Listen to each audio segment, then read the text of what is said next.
public and the private sectors collaborate in order to achieve social objectives within the framework of a common economic plan. In a mixed economy, we believe that there is a competition between private and public sectors, which ultimately creates an efficiency and productivity altogether. The importance of this Mahabonus model and its primary objectives are necessary to be discussed as per the analysis based on the entire model.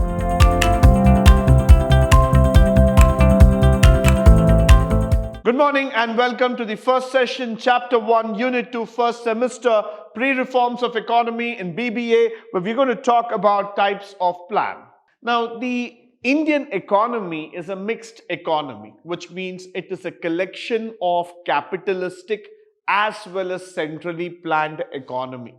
So we believe in this word called as capitalism and socialism, and that's what has been incorporated in the Indian economy for a very long time. Which means to say that somewhere down the line, we believed in this mixed economy. Why? Because the coexistence of private sector as well as the public sector, which creates an economic push to the entire system. Now, if you look at the economic activity in India, though it is directed by the government towards a particular socially significant activity, but it's the private sector that determines the outcome of the activity. So I would always like to say this factor that government and the private institution always work hand in hand in order to create something new for the economy. Many times people ask this question, can't India be a USA or can't India be like UK or any other country like Singapore, which is like, completely a capitalistic dominated economy? The answer to that is probably no. Why? Because India is a country which has adopted itself with all kinds of factors, including that of privatists as well as the government, so that we are able to create a complete economic setup. Now, moving further, the public and the private sectors collaborate in order to achieve social objectives within the framework of a common economic plan. Now, this is very, very important for all of us to know. Why? Because when you look into the public sector and the private sector, what they typically tend to do is that they have a similar kind of an objective. I will not say exactly matching, so I'm just going to use the word similar. But at the end of the day, the results are the same. They try to match something which is beneficial for the public as well as for their profits. So what happens here is that they try to match at a particular point, and that private sector has a significant component of mixed economy, which is regarded as critical engine of economic growth. Now, India is widely recognized as the world's best example of mixed economy. Now, nobody can deny the factor because Indian economy was created under the impression of mixed economy, and that's how we believe that this is one of the most interesting economies of the world. Followed by, in a mixed economy, we believe that there is a competition between private and public sectors, which ultimately creates an efficiency and productivity altogether. So somewhere down the lane, this is something which would always see the factor that you would be able to see increased productivity and efficiency because you have been guided by the government and you have been enacted through the private world. So this creates an efficient system that can take forward the entire thing. Secondly, profits from the public sector accrue to the government over a period of time as a result, and income inequality also decreases under a mixed economy. We personally believe that everybody should get a chance to be a part of this economy. Everybody needs to get an income on a regular basis, and there should be enough opportunity for all of us to share the profits. Now, what we believe in a mixed economy is that though there is a dominance at particular level, but still everybody should get some job, everybody should get some income, and we need to reduce the inequality factors. We don't want it to be blaringly high at any given point of time. So let's moving further. Economic activities are systematically into that of a mixed economy, and the government plans the entire economic system in detail. So this is quite interesting for all of us to go about. Followed by, since economic activities are planned, economic stability prevails in a mixed economy. Now that's very, very important for us. Why? Because this is something where we do the detailing part of it. We are persons who believe that every economic activity has to be detailed out. It has to be clearly given as in how we are trying to do it, how we are trying to build it, and what are all the factors that are involved in it. In a mixed economy, goods are produced according to the consumer preferences, which results in the consumer sovereignty. That's very, very important for us. And in a mixed economy, again, as I'm talking about, enterprise flexibility, profit, incentive are critical in nature. This is definitely very, very important for us. Why? Because we believe that the factors of innovation, factors of growth and productivities will always be given a chance to prove and to grow with us over a given period of time. So at any given point of time, the mixed economy is like an infinite loop which tries to address the various factors that have been found. A mixed economic system also prioritizes the social welfare, which is very, very important, and a mixed economy protects individual rights. So this becomes even more interesting for us. Why? Because this is a kind of an economy which gives importance to each and every individual who is a part of the system, and his rights in terms of earning, in terms of preferences, is always understood and guided. So that's why I would always say that this economy is a very, very interesting part of the story, and this gives the opportunity for each one of us to understand how to take it forward, how to move forward. Now, the mixed economy, what we are feeling, that's a combination feature of a socialistic fact. So it's always there to see that we are able to create an economy where we are able to get a freedom and we are able to go forward in terms of the progressive growth altogether. Now, in this, let's first talk about how did this mixed economy evolve altogether. Now, one of the types of plan that existed earlier, the before the independence, that was also created, was the Bombay Plan. Now, Bombay Plan was one of the earliest plans that was decided by the government of India, but rather than saying that the word government of India, it was done by a certain set of individuals who actually gave a very brilliant plan in terms of economic development. So in the year January 1944, a group of businessmen and technocrats launched the Bombay Plan as an economic plan for India. The Economic Development Plan was published by a group of Indian entrepreneurs and strongly endorsed the state of economic involvement and planning, which is very, very important, which is very interesting for all of us to know. Why? Now, the entrepreneurs in at that point of time, like J.R.D. Tata, and when you start looking into Ghanshyam Das Birla, all those people had an idea to promote India to the next level, where they wanted to take India through the capitalistic mean. They believed that India had the potential in terms of growth. So let us actually create an economic development which is involved with the state planning commission and with the state activity, so that you will be able to see that there is an industrial growth happening in each and every part of this country. Each and every district, each and every state would be involved in that. Now, with the support of few economists, India's major businessmen, including J.R.D. Tata, J.D. Birla, devised this plan. The industrialists were from a diverse group, and they had a lot of ties, strong ties with the Congress. Now, this was not a politically motivated group. Let's not be mistaken by the fact. Their ideology was very clear, that they wanted to create a plan that would actually help in terms of growth, in terms of development. Despite the friendship with Gandhiji, they did not support his mass mobilization politics.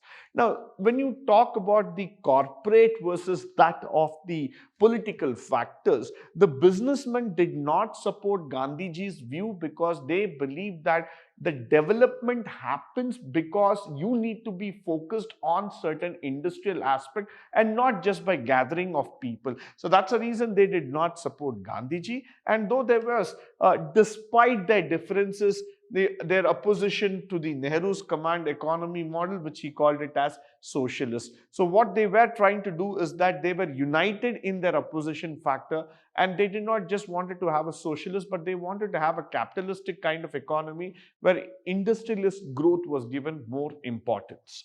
Now, the Bombay Plan also envisioned the government playing a significant role in the economy and in the creation of central planning authority, which is very, very important. In the 1940s, the intellectual atmosphere was favorable for a large state, and that's a reason you would see that the Indian industrialists likewise believed that the lack of financial muscle to undertake large-scale projects, and therefore the government was forced to take action.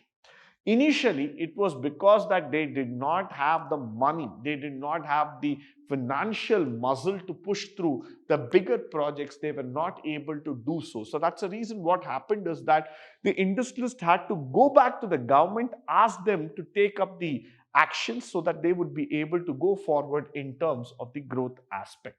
Now, coming back to our most favorite model known as the Gandhian model, Mahatma Gandhi, being a keen supporter of agriculture, his belief was always to make decentralization and self-contained nation. He did not follow either the centralist planning or the capitalistic planning. What he wanted is that a self-sustained India, what today we are talking about, Atmanirbhar. That Atmanirbhar plan had come to the our father of nation ages back, and he believed that agriculture and the small scale industry in India should be given due importance because that will create employment. At the same time, it will also provide a channel of growth, an income factor altogether.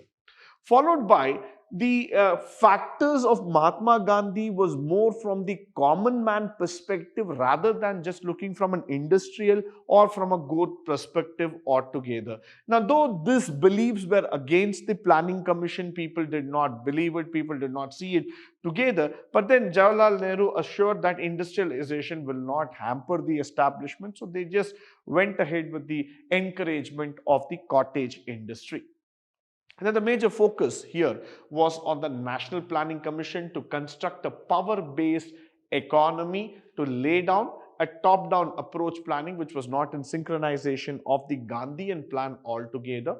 The National Planning Commission wished to lay a focus on goals of poverty reduction, and they wanted to create more jobs. They typically wanted to be public favorite. Why? Because one side they wanted to see the growth also going down, and the Gandhian model was laid down keeping in mind the socio-economic development. This word is very, very important for us to learn in economics because you cannot have a development without the society being developed. So in any case, whenever we are speaking about without the society development, the economic development is never possible. Moving forward, the third 5-year plan can be referred to the Gandhian model. It recommended to the panel in the year 1961 to 66 under the leadership of Pandit Jawaharlal Nehru, and the major objectives of the third-year plan were to the establishment of a independent economy. The economy was in the idea of self-restructuring, creating its own improvement. And this was also known as the Gadgil Yojana, which was a very, very important thing. D.R. Gadgil was the deputy chairman of the Planning Commission, with the chairman being Jawaharlal Nehru himself. So this was the time when India started referring itself to be a self-reliant model by itself. Then comes the most important thing where we talk about the Nehru-Mahablanist model. It was necessary to highlight the economic policy of British after the British colonial period. Therefore, the importance of this Mahablanist model and its primary objectives are necessary to be discussed as per the analysis based on the entire model. It is highlighted that in the model, it focuses on primary objective that leads to the efficiency to develop economic state of the country. as well as it can follow the long-term economic growth of the country. So this is not going to be that easy, because this is going to take a toll. This is going to understand a term factor, that how to bring in the primary development model. It's the objectives were very, very clear here, because when you look into it, the efficiency was, the ideology was given more to develop the economic state of the country, as well as follow something which was very, very needed for the long-term economic growth. Now, as per the second 5-year plan that started in the economic sectors, it was necessary to construct a model that injects effectiveness in the economic sectors, as well as it changes the perspective of Indian economy, no doubt about it. So the Mahablanist model will also implement several ideas that were efficient to build and maintain transparency. So this was going on, and this was very, very important for all of us to understand at that point, that they wanted to maintain transparency, and at the same time they wanted to grow this model. They want to create a structure which could appreciate growth at all levels as far as possible. Now, what is the Nehru model? The fundamental state of this model is to highlight in contrast to the national development. As per this key model, you would see that the 4 pillars of this model are based on the parliamentary democracy. So therefore, economic planning was considered to be one of the key factors for the growth. And that's where Nehru believed that independence in terms of a calculated growth will actually help in terms of building a stronger economic model. Now, what was the essence of the Mahablanist model? The essence of this model was that to highlight the impact of heavy industry in India, that's a factor. And the major thing is that bring in the foreign investment that we are talking about, and to ensure that the proper funds are being maintained and there's a potential improvement that has been given to the economic model of our country. So somewhere down the lane, today we see that all these points are very valid points, and they have been taken for the modern growth and development. The conclusion of this entire thing is that, as per the analysis, it's very, very clear that these models were developed in order to measure the industrial model, as well as constructing of a long-term model that actually helps in maintaining and proper sustainable growth, which is one of the most important thing as a financial structure of the country. So this is definitely very, very important, that could actually help us to build a complete structure, a complete system altogether. Now, the objectives and states of the Economic Planning Commission of India, which is the factor before 1991, the Planning Commission was established, and the major ideology of them was to see that they build in an effective resource planning. Economic planning was taking a central stage, and it was created by an authority known as Planning Commission, which took over all the resources, and they guided India to become a futuristic developed country. Now, the major idea was that until 2014, planning was the responsibility under National Planning Commission, which was set up by on March 15, 1950. And the first 5-year plan was chaired by Nehru and the team all together. The Prime Minister was always considered to be the ex officio chairman of the Planning Commission, and the deputy chairman of the Planning Commission was held to the rank of a cabinet minister, which was nominated by the Prime Minister's team. Now, with that, what was the objective was that their objectives were very clear. They wanted economic growth and development. They wanted to see an increase in the employment, increase in investment, social justice, balanced regional development, and of course, not to forget modernization also. So these were the primary objectives of the Planning Commission. With that, I come to the end of this particular session. I hope and believe that all the important objectives spoken through this session will be of a great importance to you, both in practical walk of life as well as from a theory standpoint. In the upcoming sessions, we will be talking about the instruments of fiscal and monetary policy, and that's a very important session that we're going to talk about in economics. But until then, stay tuned, stay blessed, and stay enlightened forever. Thank you once again for joining me today on this wonderful session.